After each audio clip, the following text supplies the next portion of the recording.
Hello, welcome to intelligent Bharat channel. Use of a and an, ये हमारे English grammar series का third lesson है। इसमें हम ए एंड एन का यूज़ करेंगे। सबसे पहले हम देखेंगे ए का यूज़।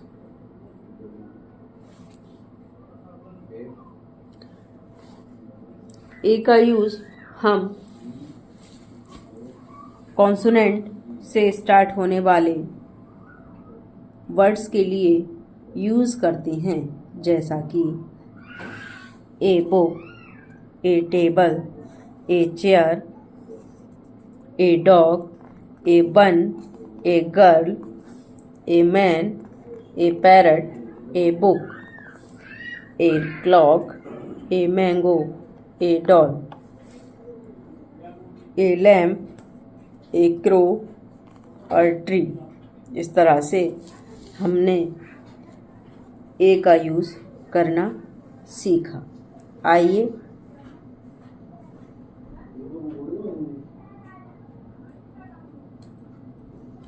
अब हम एन का यूज़ करेंगे।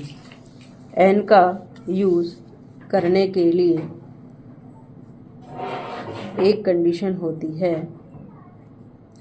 एन वोवेल से स्टार्ट होने वाले वर्ड के लिए यूज़ किया जाता है, जैसे कि an egg, an orange, an apple. यहाँ पर एग ई से स्टार्ट हुआ है, इसका मतलब ये वोवेल है।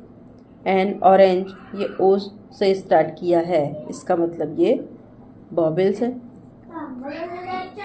एप्पल में भी ए का यूज़ किया गया है, ये भी एक वोवेल है। वोवेल से स्टार्ट होने वाले वर्ड्स के आगे हम एन का यूज़ करते हैं। An egg, an orange, an apple, an umbrella, an ant, an aunt। आइए अब हम आगे देखते हैं।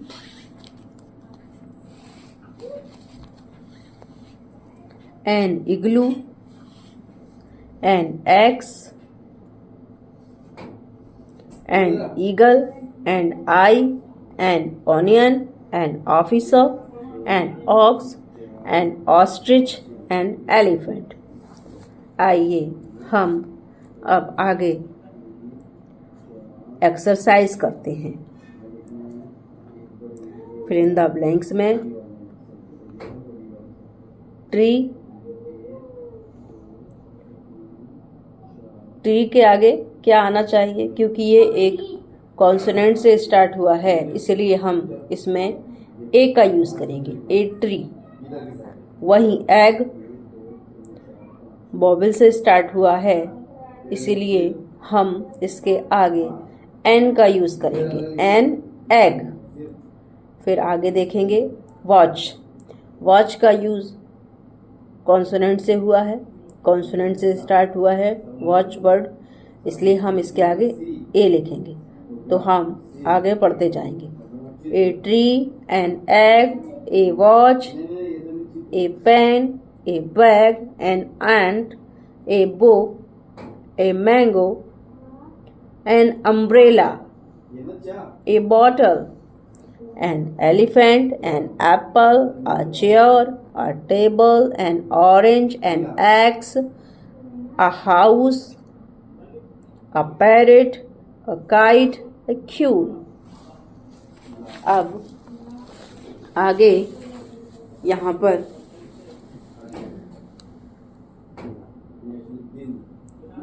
हमें दो पिक्चर्स दिख रही हैं। एक पिक्चर पेन की है, दूसरी बॉय की है। तो दोनों में ही हम क्या करेंगे, ए का यूज़ करेंगे।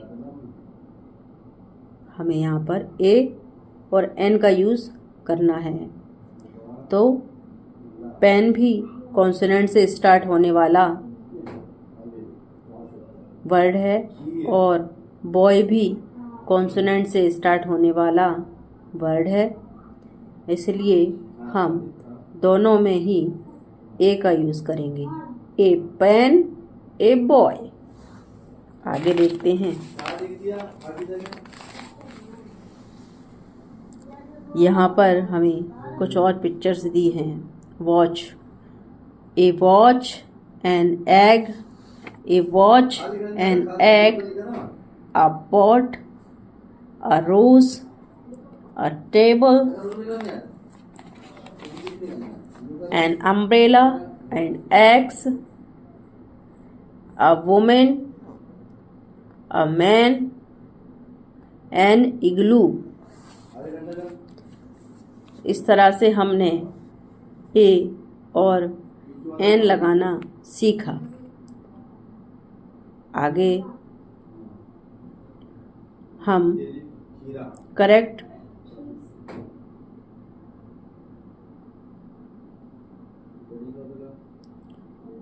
देखेंगे कि किसने करेक्ट हुआ है, किसमें इनकरेक्ट हुआ है। तो देखिए यहाँ पे ये इनकरेक्ट हुआ है, पेन लिखा हुआ है। पेन बॉबिल से स्टार्ट नहीं हुआ है, फिर भी उसके आगे एन लगा दिया गया है, तो ये क्या है, इनकरेक्ट है।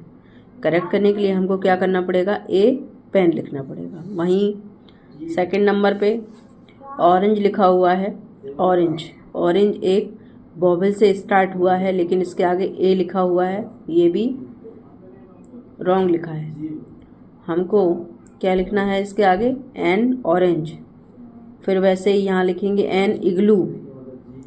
एन वॉच गलत लिखा हुआ है, क्यों, क्योंकि ये कॉन्सोनेंट से स्टार्ट है, फिर भी इसके आगे एन लिखा हुआ है, तो हम क्या करेंगे इसको, ए वॉच। फिर यहाँ एन मैट लिखा हुआ है, ये कॉन्सोनेंट से स्टार्ट है, लेकिन फिर भी एन लिखा हुआ है, इसका मतलब ये रॉन्ग है।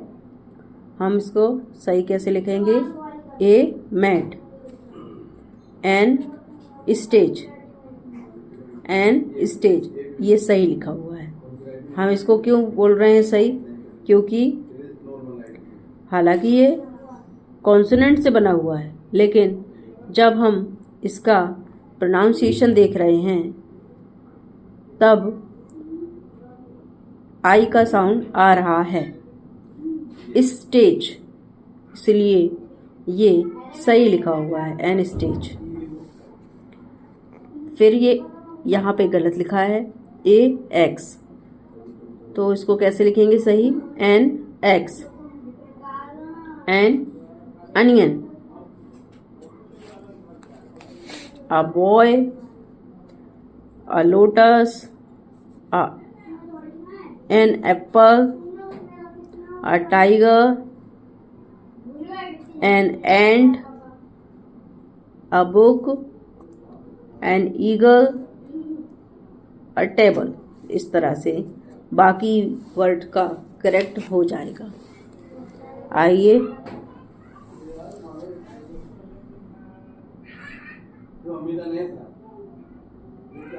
आगे हम देखते हैं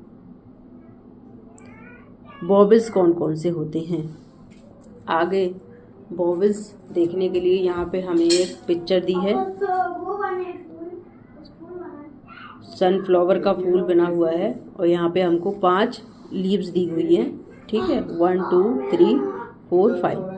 तो 5 ही क्या होते हैं, हमारे बॉबिल्स होते हैं। कौन कौन से होते हैं, ए ई आई ओ यू, इस तरह से 5 हमारे बॉबिल होते हैं। आगे हम पढ़ेंगे नाउन।